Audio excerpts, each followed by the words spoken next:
Hey, salut les crypto lovers, c'est Will Tamer et bienvenue pour l'édition du 8 du 7 2021 du petit journal du crypto. Alors aujourd'hui nous avons un market cap global qui prend une grosse claque, il perd 6,15%, il est à 1383 milliards de dollars. Si tu avais regardé le petit journal du crypto hier, je t'annonçais un gros mouvement à venir, je pensais pas que ça allait arriver aujourd'hui, mais bon c'est clair qu'on était en train de compresser depuis un petit temps, on verra ça tout à l'heure dans l'analyse technique pour déterminer où se dirige le Bitcoin. D'ailleurs, il est à 32 791 dollars, il perd 5,54%, sa plus grosse perte aujourd'hui était de 7 dollars. Du coup, Ethereum, bam, 9,20%, mais il est toujours au-dessus des 2000 à 2149 dollars. On a le Binance Coin qui perd 6,73 à 315, Cardano, la petite down de mon cœur, qui perd aussi 4,18%, le petit Ripple de Jean-Pierre Riffard à 0,62, ça si c'est pas des soldes, je m'appelle plus Will Tamer.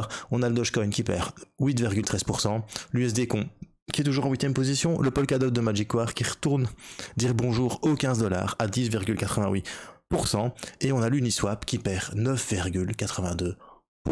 Aujourd'hui est un jour rouge sur CoinMarketCap, mais bon c'est comme ça, un jour ça monte, un jour ça descend.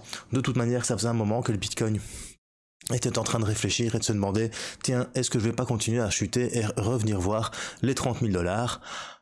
Il faisait des hauts de plus en plus bas. Conclusion, ça a été recta, direct, badaboum. Grosse chute aujourd'hui, on verra ça tout à l'heure dans la liste technique. On va quand même regarder le top gagnant du jour. On a le Stax qui fait 12,66%, le Unus, Léo qui fait 4,48%, et mon petit Theta Fuel qui lui, il prend 2,22% quand même à 0,37. J'ai l'impression que quand le Bitcoin chute, le Theta, il monte. Alors on a ICX, le Icon qui fait 1,48%, et après tu n'as plus que de stablecoin, et après c'est bloodbath sur les cryptos, bain de sang aujourd'hui. Moi je dis toujours, c'est le moment de regarder, tiens, quels sont les bons projets qui ont perdu pour pouvoir rentrer dedans et faire une petite plus-value quand le Bitcoin va repartir. Par exemple, t'as le Compound qui perd 5,77%, mais il est toujours à 29% de gain sur la semaine. T'as aussi ici le AAV qui fait 28,91% sur la semaine, mais il perd 6,52%. Voilà, donc il y a des possibilités de petits trades très intéressants. Voilà, c'est comme ça que je fais. Je cherche toujours ceux qui chutent fort et qui sont bons, qui ont un bon fondamental. Par exemple, Hedera HBAR, eh bien, il perd 15% sur 7 jours et 7,72 sur une 24 heures. Ça veut dire que quand le Bitcoin il va repumper, derrière, à mon avis, il y a des chances qu'il remonte à la hausse. Voilà. Si t'es nouveau sur la chaîne, bienvenue à toi. Moi, c'est Will Tamer. Tous les jours, je fais un petit journal du crypto où je sélectionne quelques news et je les analyse avec vous. Je fais aussi une analyse technique du Bitcoin, et je pense que je vais recommencer aussi à faire des petites analyses techniques d'autres crypto-monnaies. Je pense le top 10. Chaque jour, je ferai une analyse différente. Maintenant, voilà, le truc, c'est que quand le Bitcoin chute, tout chute. Quand le Bitcoin monte, tout monte. Conclusion, je me dis c'est quand même mieux d'analyser le Bitcoin. Alors, si t'es nouveau, n'hésite pas aussi à nous rejoindre sur Twitter, Culture Crypto FR. Allez, c'est parti. Générique.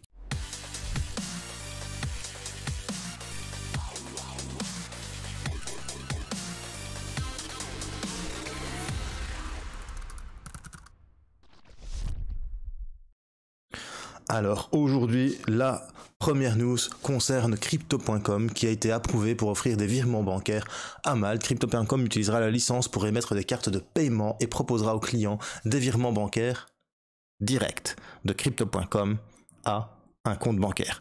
Ça, c'est assez révolutionnaire. On va dire que Crypto.com, c'est la première entreprise de crypto-monnaie à acquérir cette licence d'Electronic Money Institution de Malte. La licence permet à l'entreprise d'émettre des cartes de paiement et d'offrir des virements bancaires aux clients de la nation insulaire européenne.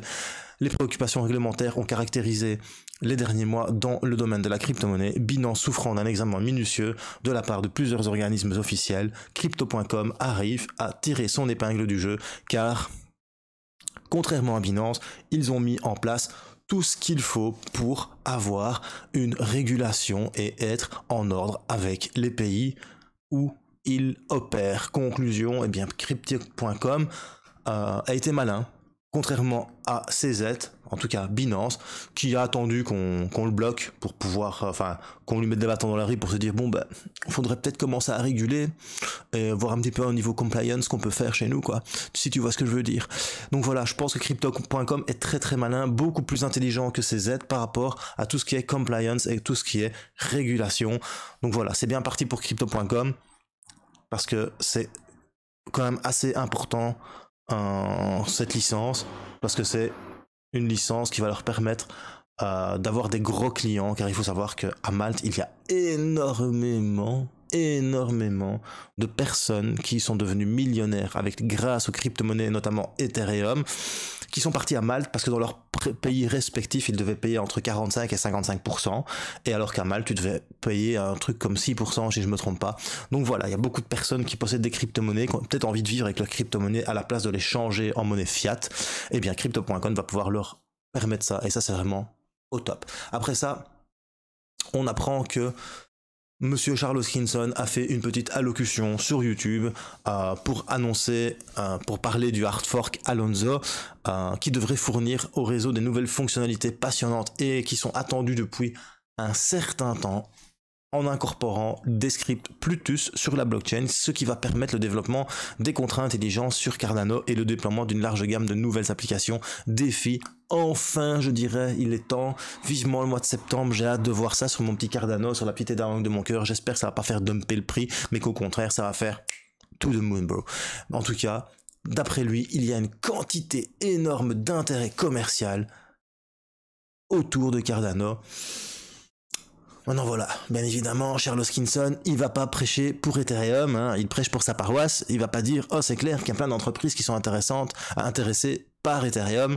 C'est logique qu'ils disent qu'il y a plein d'entreprises qui sont intéressées par Cardano, mais bon voilà, moi je dis que Cardano a un fort potentiel, je le suis depuis 2017, je suis dessus depuis 2017, j'ai hodl mes coins depuis 2017, ce n'est pas pour rien, je stack mes coins sur le réseau Cardano, ce n'est pas pour rien non plus. Sincèrement, pour moi, Cardano, c'est une des rares blockchains avec Ethereum, Solana, IOTA, qui n'est pas une blockchain mais un Tangle, qui a réellement un avenir commercial. Parce que franchement, enfin voilà, la vidéo que je vous ai tournée, je sais qu'elle doit arriver. Malheureusement, je suis désolé, mais j'ai pas le temps, j'arrive pas. Il est 20h57, je rentre du taf, demain je rentre à 21h30. J'ai pas le temps, avec ma petite fille, de faire le montage, de le terminer. Ça va arriver, ça sera peut-être au mois de septembre, parce que je vais avoir mes congés, là j'aurai peut-être le temps de le faire. Donc voilà, j'espère que vous m'en voulez pas, en tout cas sur la vidéo de Cardano, mais elle est faite. Mais il faudra que je fasse des mises à jour, parce qu'il y a plus en plus de choses qui arrivent. Donc voilà, vous tracassez pas, elle va arriver, mais laissez-moi le temps s'il vous plaît, je suis vraiment désolé, j'aurais jamais dû vous dire que je la préparais. Donc voilà, enfin bref, Cardano, grosse quantité de projets arrivant sur la blockchain grâce à Alonzo. On va voir ce qui va se passer au mois de septembre. Après ça, la news du jour, c'est le Shiba Swap, le nouveau DEX lancé par Shiba Inu qui explose littéralement avec une TVL, donc une quantité de coins bloquée à 1,5 milliard de dollars en moins de 2 jours. L'échange décentralisé tant attendu, le Shiba Swap, a dépassé à plus de 1,5 milliard de dollars en valeur verrouillée en moins de 24 heures.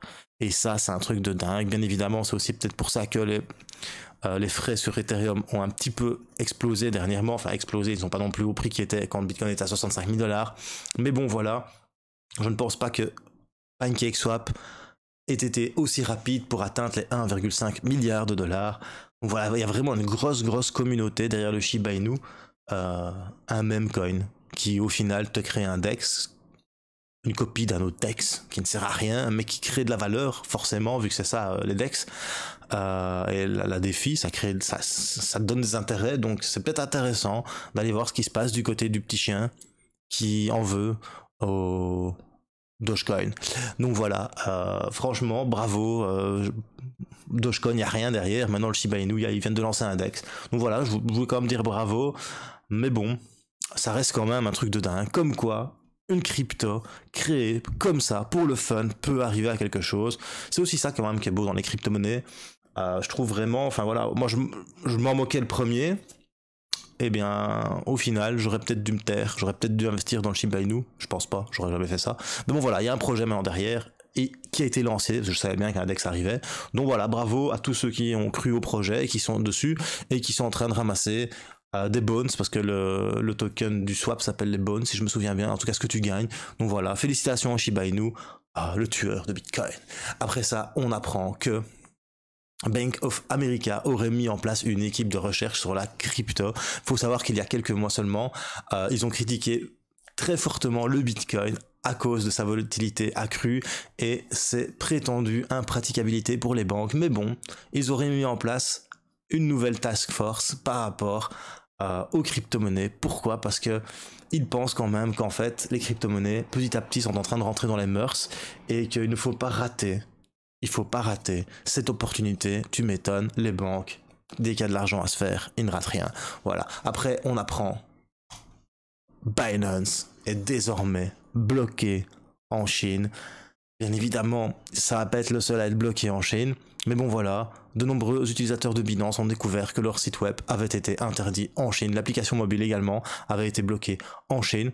C'est Conlin Wu de Wu Blockchain qui l'a révélé sur Twitter. Le grand pare-feu du pays les empêche désormais d'accéder à l'échange crypto-monnaie, ce qui signifie qu'il ne peut plus être visité qu'à l'aide d'un service de réseau privé virtuel. Un VPN, merci NordVPN. Notamment, ce qui est assez étrange, c'est que les concurrents de Binance tels que Huobi et OKEx sont toujours disponibles en Chine. J'ai quand même l'impression qu'à force de vouloir devenir plus gros que le bœuf, Monsieur CZ a attiré les projecteurs et les foudres des régulateurs qui sont en train de s'en donner à cœur joie sur lui. Je pense pas que ce soit sa petite sortie de réserve qu'il a fait hier en disant on va doubler nos avocats et tout ça, notre équipe de compliance chez Binance pour essayer de répondre aux régulations des pays. Je pense pas que ça suffit. Je pense que la Chine, c'est logique, hein, ils sont anti-crypto et ils bloquent de plus en plus la crypto avec le mining et tout ça, mais je serais pas étonné que ça se passe dans d'autres pays. Encore une fois, n'oubliez pas, moi, je suis juste un gars comme toi, qui kiffe grave la crypto, je ne fais que qu'émettre des hypothèses, je ne sais absolument pas ce qui va se passer. N'oublie pas, si je savais ce qui allait se passer, je serais certainement millionnaire, si pas milliardaire. Donc voilà, Binance désormais bloqué en Chine. C'est quand même un gros marché la Chine. À mon avis, on perd du pognon, hein, et pas qu'un peu. Allez, c'est tout pour les petites news. Avant de faire l'analyse technique, je voudrais remercier toutes les personnes qui ont acheté le mois passé des t-shirts Choose Life, Choose Freedom, Choose Bitcoin. J'ai vendu quelques mugs Crypto Lover et alors des coussins Choose Life, Choose Freedom, Choose Bitcoin avec l'ancien logo et le best-seller, ça reste ma tasse. Cette tasse-là, elle s'est vendue à près de 20 exemplaires le mois passé. Je tenais à vous remercier parce que malheureusement, je ne sais pas qui achète.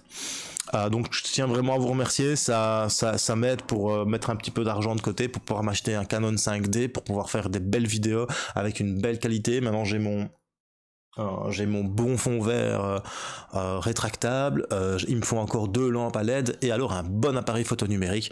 Bien évidemment je vais devoir mettre de ma poche parce qu'un Canon 5D ça coûte un pont, mais bon, tout ça, ça m'aide et je voudrais vraiment vous remercier.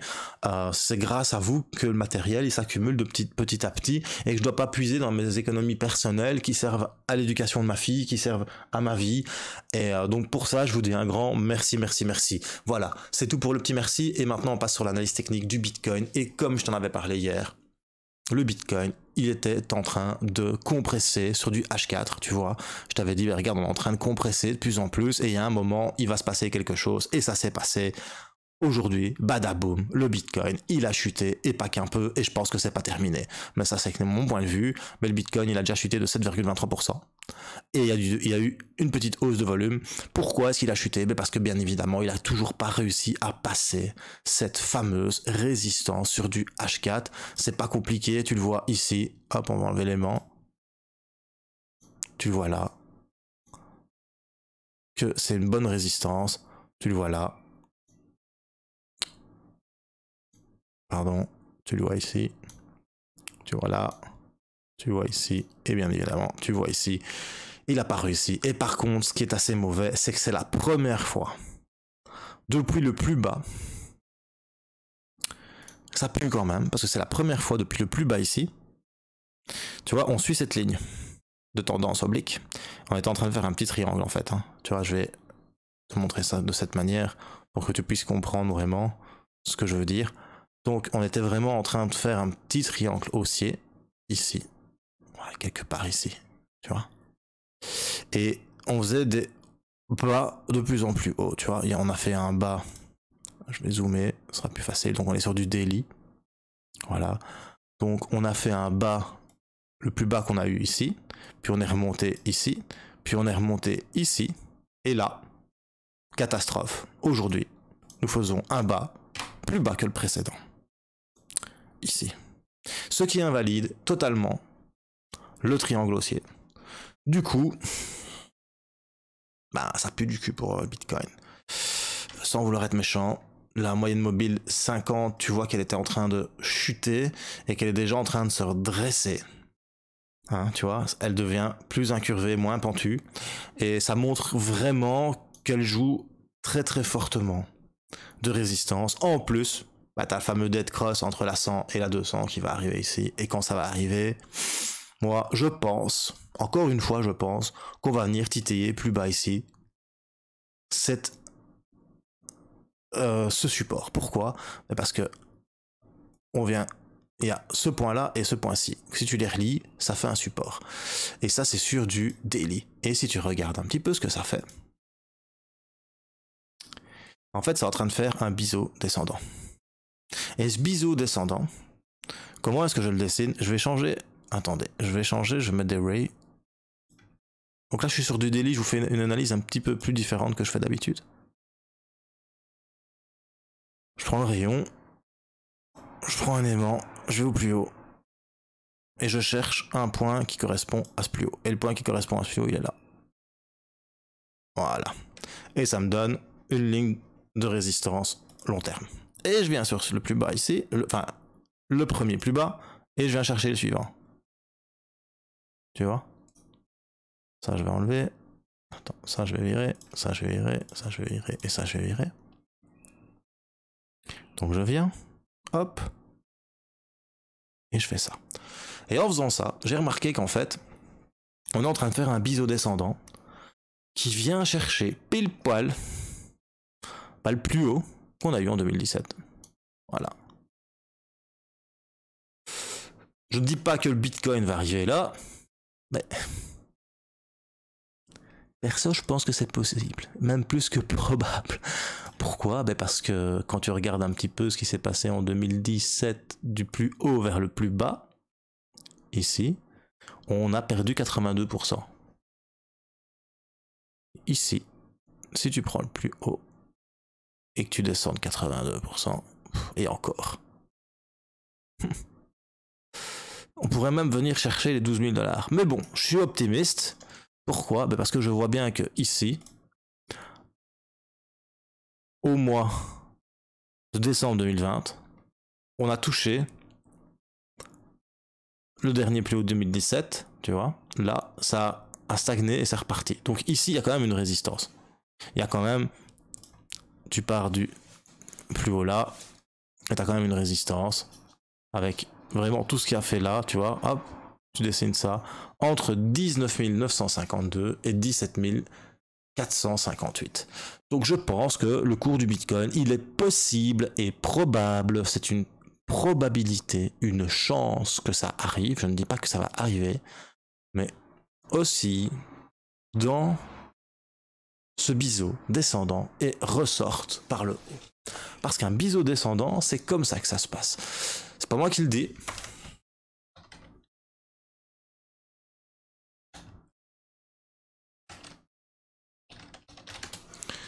C'est pas moi qui le dis. Ah. Voilà. C'est les sites internet qui le disent. Tendance baissière, résistance, support, biseau, tu vois, objectif, c'est les touchettes du biseau. Pullback, hop, et on ressort. Et un biseau descendant, c'est comme ça. C'est point barre, c'est comme ça. Tous les biseaux descendants, on ressortent après vers le haut. Tout simplement. Vous voyez? C'est comme ça que ça se passe. Et un biseau haussier, un ascendant, c'est le contraire, ça descend. Et tu vois que après généralement une grosse hausse, passer en dessous d'une résistance, on fait un biseau et on essaie de chercher après les cassures des pullbacks. Donc voilà, je pense qu'en daily, c'est peut-être vers ça qu'on se tourne. Peut-être.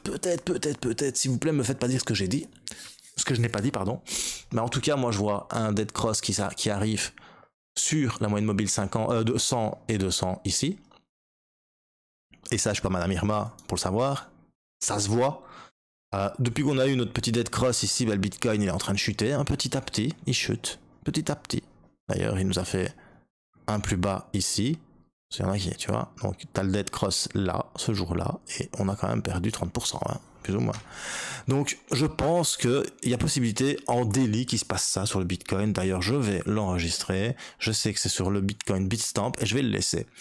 Et maintenant, je vais te faire une analyse technique un petit peu différente sur du court terme. On va passer sur le H4 Bitcoin.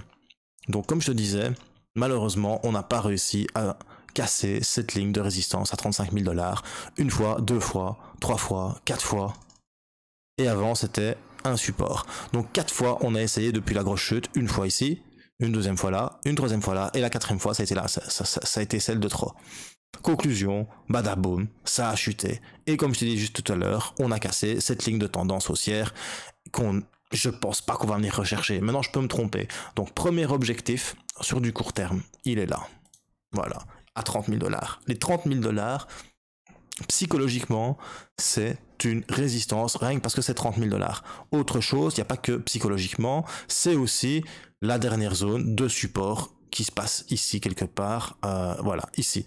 Tu as une zone de support. C'est la dernière zone. Si celle-là... Non, pardon. C'est quelque part... Voilà, c'est ici, là. Si ça casse, on va venir voir chercher ici. Et on va venir chercher les 19 000 $, ce qui correspond à la descente de Bizot sur du daily. Voilà. Désolé d'être pessimiste. La dernière fois où j'étais pessimiste, c'était ici, à 55 000 $, quand je vous ai dit, les gars, ça va chuter. Pourquoi ? Parce que j'avais mon MACD qui me disait, sur du weekly, ça va chuter. Regarde, je vais te le remontrer. J'ai fait ça le 25 du 4 en 2021, au mois d'avril. J'ai fait cette analyse en plus. Voilà. Je me mets sur du weekly. Elle est toujours là. Voilà. Et tu vois bien que depuis qu'il y a eu le dead cross ici, en weekly, ça ne fait que descendre et le prix chute. Et je vous l'ai dit, pour le moment, la EMA 55 tient bon pour le moment.